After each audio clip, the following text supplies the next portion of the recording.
Segue a onda aí, professor!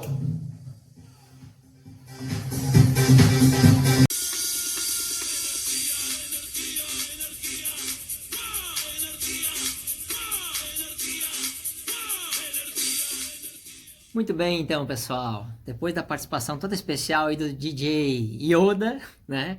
Vamos seguir aqui, vamos começar então a nossa aula, tá? E a nossa aula, então, desta semana, ela é sobre energia, né? Não é por nada que ele estava aí contribuindo aí com a música para nós, né? Muito bem, então, para começarmos, né, antes de eu começar a trabalhar e explicar para vocês aqui o conteúdo sobre energia, vamos dar uma olhadinha num trechinho de um vídeo que eu separei para vocês aí, tá? Segue no vídeo então aí, pessoal. Valeu, até daqui a pouco já volto.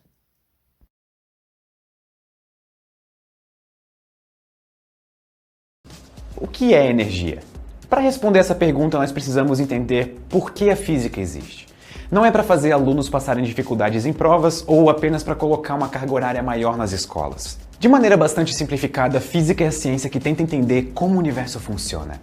E mais do que entender, criar modelos que consigam, a partir de uma observação como os planetas do Sistema Solar parecem estar orbitando o Sol, descrever usando ferramentas matemáticas que nos permitam fazer previsões, montar experimentos e testar as nossas próprias ideias contra a própria realidade. Previsões como, sim, os planetas do Sistema Solar orbitam o Sol e nós podemos calcular a velocidade da órbita, o período dela e ainda conseguimos de brinde prever a existência de outros planetas sem nem mesmo ter visto eles. Então, em um certo sentido, a física é a ciência de fazer previsões, só que não no sentido místico da palavra, e sim no sentido matemático. É conseguir calcular quanto combustível a mais o seu carro vai gastar se você estiver com o bagageiro carregado. É saber que elétrons em movimento esquentam a água do seu chuveiro e conseguir prever essa temperatura. E para fazer todas essas previsões, nós precisamos de uma coisa: energia. Então, gente, vamos lá, vamos ao nosso estudo de energia, né? Que é a nossa unidade da aula de hoje, tá? Em síntese, energia é a capacidade de executar um trabalho, né? Mas são várias as formas possíveis de energia. A mais conhecida por nós e utilizada é a energia elétrica, por exemplo, tá? Mas agora, no estudo relativo aos conteúdos do segundo ano que nós estamos, né? O que nos interessa é a questão da energia mecânica, tá? E a energia mecânica é aquela que acontece devido ao movimento dos corpos, tá? Ou que está armazenada em sistemas físicos, né? Porque eu posso ter um sistema em que não há movimento, mas que há uma energia armazenada, tá? Bom, dentre as diversas energias conhecidas, as que veremos nesse estudo de dinâmica especificamente são a energia cinética, a energia potencial gravitacional e a energia potencial elástica, tá? Muito bem, vamos começar então pela energia cinética, tá? A energia cinética, ela está ligada ao movimento dos corpos, tá? Ou seja, só haverá energia cinética se o corpo estiver em movimento. E para estar em movimento, o que ele precisa? Mudar a sua posição ao longo do tempo, né? Variar a sua posição ao longo do tempo, tá? A energia cinética, ela resulta então da transferência de energia do sistema que põe o corpo em movimento, né? Então, um corpo, se ele estiver em repouso, para ser colocado em movimento, a gente já viu em unidades anteriores, ele vai precisar da aplicação de uma força durante um intervalo de tempo, ou seja, ele vai precisar de um impulso, tá? Então, essa ação, né, colocando o corpo em movimento, transfere energia para esse corpo, tá? Que vai ter, então, ao longo do movimento, energia cinética, tá? Ou seja, a energia cinética é um tipo de energia que só existe quando houver uma velocidade associada ao corpo, tá? Se o corpo estiver em repouso, a velocidade dele vai ser zero e, portanto, ele não terá energia cinética. Ok, gente? Bom, a energia cinética do corpo vai depender, então, basicamente de dois fatores, né? Da velocidade do corpo. Sem velocidade, o corpo não vai possuir energia. E, além disso, né, vale lembrar, nós já vimos as leis de Newton, a lei da inércia, coisa e tal, tá?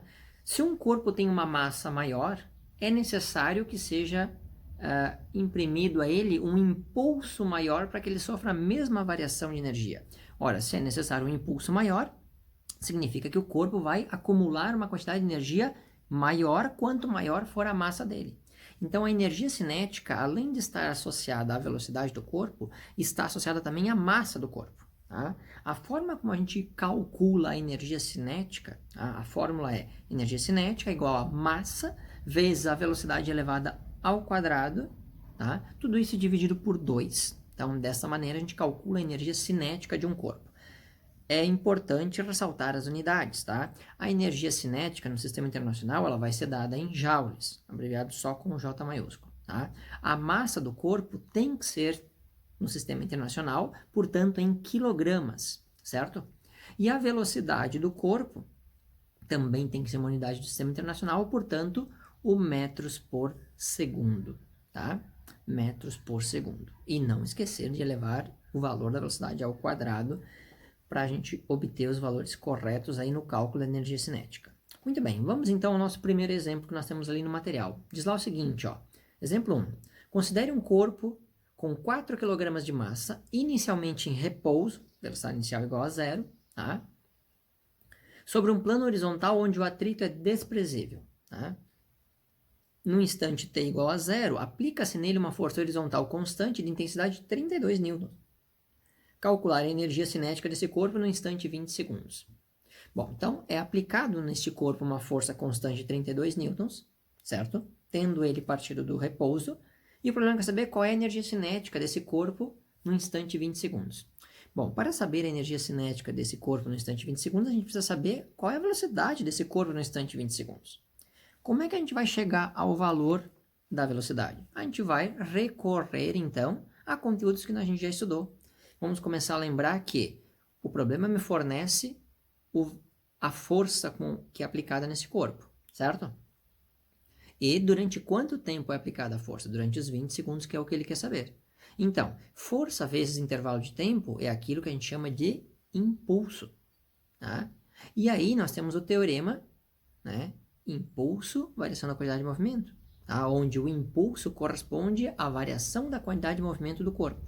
Portanto, se a gente juntar essas duas equações, nós vamos chegar ao quê? Impulso igual a variação da quantidade de movimento. Então, impulso é força vezes intervalo de tempo. E a variação da quantidade de movimento é a quantidade de movimento final menos a quantidade de movimento inicial do sistema, tá? Então, reorganizando isso na igualdade, chegamos ao que nós temos ali, ó. ΔQ igual a F vezes ΔT, onde o ΔQ é QF menos QI igual a F vezes ΔT, tá? Quem é o QF, a quantidade de movimento final do sistema? É a massa do corpo vezes a velocidade final, menos quem é o QI, né? A quantidade de movimento inicial? É a massa vezes a velocidade inicial, tá? Igual a força vezes intervalo de tempo. Bom, aqui é importante ressaltar uma coisa. O corpo parte do repouso, então a velocidade inicial é igual a zero. Naquele termo ali onde tem a massa vezes a velocidade inicial, qualquer que seja a massa do corpo, multiplicado por zero de sua velocidade inicial, o resultado será zero. Então, o termo mv inicial, ele vai desaparecer deste problema aqui, especificamente deste aqui, porque a velocidade inicial é igual a zero. Então, vai sobrar para nós a equação, então, massa vezes a velocidade final igual a força vezes intervalo de tempo.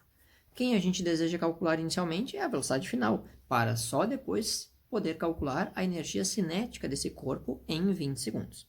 Então, substituindo agora os números na equação que a gente tem, tá? A massa do problema já está em quilogramas, então 4 quilogramas vezes a velocidade final, que é quem eu quero descobrir, não sei, tá?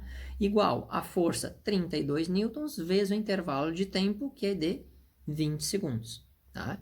32 vezes 20 vai resultar em 640.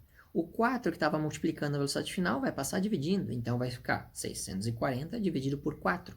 640 dividido por 4 é igual a 160 metros por segundo esse corpo vai atingir.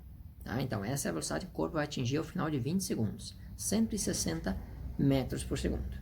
Agora, sabendo a velocidade final, eu consigo determinar, calcular a energia cinética desse corpo no instante 20 segundos. Como é que eu calculo a energia cinética? M vezes V ao quadrado dividido por 2. Então, a energia cinética vai ficar igual a 4 vezes 160 ao quadrado dividido por 2. Tá? 160 ao quadrado é 25.600. 25.600 vezes 4 dividido por 2 resulta em 51.200 joules. Tá? Quando a gente tem um número assim relativamente grande, é muito comum que a gente use de prefixos. Por exemplo, aqui a gente vai usar o prefixo quilo. Tá? Então, a gente pega o valor de 51.200, divide por 1.000, vai resultar em 51,2 e a gente usa o prefixo quilojoule. Tá? É como o quilograma, né? 1 quilograma são 1.000 gramas. Tá? Então, 1 kJ são 1.000 joules. Então, a gente pegou 51.200, divide por 1.000, chega ao valor de 51,2 kJ. Esta é a energia deste corpo, então, ao final de 20 segundos. Ok? Vamos adiante. Agora, outra forma de energia, além da energia cinética, nós temos também a energia potencial gravitacional. Tá? A energia potencial gravitacional, então, ela é uma espécie de energia que é capaz de existir, né, em estado de reserva, ou seja, né, é uma energia que fica armazenada, tá? Pronta para se manifestar quando ela é exigida. Tá? E que é afetada, então, pela gravidade do planeta, tá? E pela altura que este corpo estará em relação ao Sol. Tá? Então, esses são os fatores que determinam o valor da energia potencial gravitacional de um corpo. Tá? O valor da aceleração da gravidade no local onde ele está, a altura que esse corpo está deslocado em relação ao solo e também a massa deste corpo. Né? Então, por exemplo, se eu colocar um saco de arroz no chão de 5 quilos. Para que eu consiga elevar este saco de arroz do chão até a borda de uma mesa, eu preciso exercer uma força para tirar ele do chão e colocar na borda da mesa. Quando eu exerço essa força, eu acumulei energia nesse saco. Eu deixo esse saco na borda da mesa e, se por sei lá, qualquer motivo que seja, este saco virar da borda da mesa para fora da mesa, né, como ele tem energia acumulada, ele vai cair. Tá? Então, a energia acumulada nele é a energia potencial gravitacional, certo? A fórmula para calcular a energia potencial gravitacional, massa vezes a gravidade vezes a altura do corpo. Tá? Importante as unidades também. A energia potencial gravitacional também é dada em joules. Tá? A massa do corpo dada em quilogramas. A aceleração da gravidade em metros por segundo ao quadrado e a altura do corpo em relação a um referencial qualquer vai ser dada em metros. Tá? Bom, vamos então ao nosso exemplo sobre energia potencial gravitacional. Exemplo 2 diz lá o seguinte, ó, uma garota com 50 kg de massa está no alto de uma escada de 40 degraus. tendo cada degrau uma altura de 25 centímetros. A aceleração da gravidade no local é 10 metros por segundo ao quadrado. Calcule a energia potencial da garota em relação ao solo, letra A.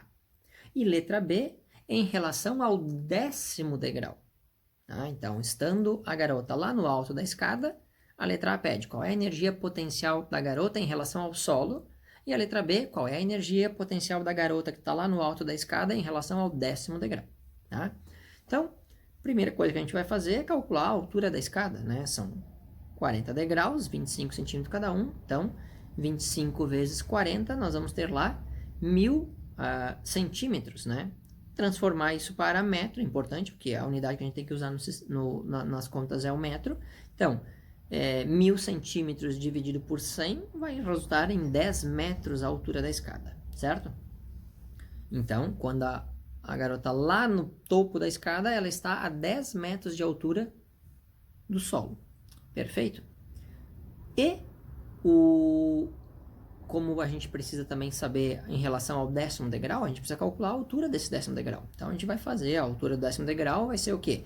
10 degraus vezes os 25 centímetros de altura de cada um. Isso vai dar 250 centímetros, né? 250 centímetros divide por 100, 2,5 metros. Então, no 10º degrau, o 10º degrau em relação ao solo será de 2,5 metros. Ok? Muito bem, então vamos ao cálculo da letra A. Qual é a energia potencial da garota em relação ao solo? Como é que a gente calcula a energia potencial gravitacional? M vezes G vezes H. Então, a energia potencial gravitacional, nesse caso, vai ser massa, 50 kg, vezes a gravidade, neste caso, o problema citou 10 metros por segundo ao quadrado, então 50 vezes 10, vezes a altura quando a garota está no topo da escada, que é a altura total da escada que a gente calculou, 10 metros. Então, vai ficar 50 vezes 10 vezes 10. 50 vezes 10 vezes 10 é igual a 5.000 joules, né? Transforma isso usando, né, um prefixo. Então, a gente vai dividir por 1000, vai chegar ao valor de 5 quilojoules. Tá? Então, esta é a energia potencial gravitacional acumulada pela garota no topo da escada, 5.000 quilojoules. A letra B, por sua vez, pede qual é a energia da garota em relação ao 10º degrau. Então, a gente vai ter que trabalhar com a altura que existe entre o 10º degrau e aonde a garota está, que é o topo da escada. O 10º degrau está do solo 2,5 metros. A escada toda tem 10 metros de altura, portanto, do 10º degrau até o topo da escada serão 7,5 metros, né, de altura. Então, vai para a equação. A gente vai calcular a energia potencial gravitacional, mgh. Aqui o h eu vou fazer a diferença de altura entre onde a garota está e onde a gente quer calcular. Tá? Então, eu vou fazer 50, que é a massa, vezes a aceleração da gravidade, que é 10, vezes a altura final da garota, ela está lá no topo da escada, então é 10 metros, menos aonde eu quero calcular a energia dela, que é o 10º degrau, que a altura é 2,5. Então, vai ficar 10 menos 2,5. Tá? 10 menos 2,5 é 7,5. 7,5 vezes 10 vezes 50 é igual a 3.750. Então, 3.750 joules de energia acumulada potencialmente. Tá? Então, essa é a energia potencial gravitacional da garota em relação ao 10º degrau. Tá? Que também a gente pode trabalhar com o prefixo, pega os 3.750, divide por 1.000, né? Chegaremos a 3,75 quilojoules, então, de energia potencial gravitacional, quando ela se encontra do topo da escada até o 10º degrau, né? Que é o que pede a letra B. Ok? Vamos lá. Mais uma forma, então, né, de energia agora. Então, nós temos a energia potencial agora elástica. Tá? Bom, a ideia da energia potencial elástica está relacionada à força elástica que uma mola exerce quando ela é distendida, deslocada da sua posição de equilíbrio. Tá? Então, ali, ó, se a gente estica ou comprime uma mola ou um elástico que seja, né, sabemos que se nós soltarmos essa mola, então, se eu pego a mola, eu estico ela, se eu solto, a mola vai retornar à sua posição de equilíbrio, né, à sua posição natural, certo? Essa tendência de retornar à posição natural é devido a algo que fica armazenado na mola à medida que ela é esticada ou comprimida, né? Este algo que fica armazenado na mola, que traz a mola para sua posição de equilíbrio, é a energia potencial elástica, tá? Muito bem. Como é que a gente vai calcular a energia potencial elástica, então? A energia potencial elástica a gente vai calcular pela fórmula K, que é a constante elástica da mola que a gente viu lá na força elástica, vezes o x elevado ao quadrado. O x é o quê? X é a variação da posição da mola no seu elongamento ou na sua compressão em relação ao equilíbrio. Quanto a mola é elongada ou quanto a mola é comprimida, tá? Dividido isso tudo por 2, tá? E cuidado com as unidades. A energia potencial elástica, né, de um sistema mola também será dada em joules, tá? A constante elástica da mola tem que ser em newtons por metro, sistema internacional, tá? E o deslocamento da mola, a elongação ou compressão da mola tem que ser dada em metros. Então, cuidado, porque alguns problemas podem trazer essa medida em centímetros, tem que transformar para metro, certo? Então, aplicando essa equação, a gente consegue calcular qual é a energia acumulada na mola quando ela é retirada da sua posição de equilíbrio. Muito bem, vamos ao exemplo. Exemplo 3, então, agora para a energia potencial elástica. Determine a energia potencial elástica armazenada numa mola de constante elástica K igual a 500 newtons por metro, quando ela é distendida de 40 centímetros. Então, tirada da sua posição de equilíbrio, 40 centímetros, certo? Então, vamos calcular a energia potencial elástica acumulada, então, nesse sistema. Como é que a gente calcula? Aplica a equação. K vezes x ao quadrado dividido por 2. Muito bem, a energia potencial elástica, então, vai ser K, constante elástica da mola, 500 newtons por metro, vezes x. X é quanto a mola estendeu. Nesse caso, ela estendeu 40 centímetros, eu preciso transformar isso para metro. 40 dividido por 100 vai dar 0,4. Então, fica 0,4 elevado ao quadrado. 0,4 elevado ao quadrado é 0,16. Esse 0,16 multiplicará o 500 e o resultado dividirá por 2. Então, 500 vezes 0,16 dividido por 2 resulta, então, num valor de 40 joules. Então, quando eu estendo essa mola a 40 centímetros, eu tenho acumulado ali 40 joules de energia, certo? Então, essa é a energia acumulada nesse sistema mola, tá? Então, essas 3 energias que a gente viu são aquelas que envolvem, que a gente trabalha dentro da perspectiva da energia mecânica, tá? Energia cinética, energia potencial gravitacional e energia potencial elástica, tá? Bom, como de costume, vocês vão ficar então com exercícios, são 4 exercícios para serem resolvidos, enviados ao professor naquele esquema de sempre nosso, tá? Aproveito aqui, né, e digo para vocês aí, gente, né, se vocês estão gostando das aulas, tá achando legal o material, a videoaula, tá?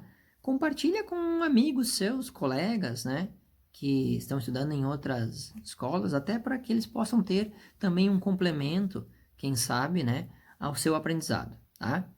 Então, fica o pedido aí para que vocês divulguem também os materiais possíveis que possam auxiliar outros colegas aí, outros estudantes que vocês possam conhecer, tá? Aproveita, compartilha lá o vídeo do canal, divulga o canal, divulga, né, o material, distribui o material, deixa o material acessível aí a outros estudantes. Ok, pessoal? Então, até a nossa próxima atividade, né, na próxima semana. Valeu, abração, tudo de bom para vocês.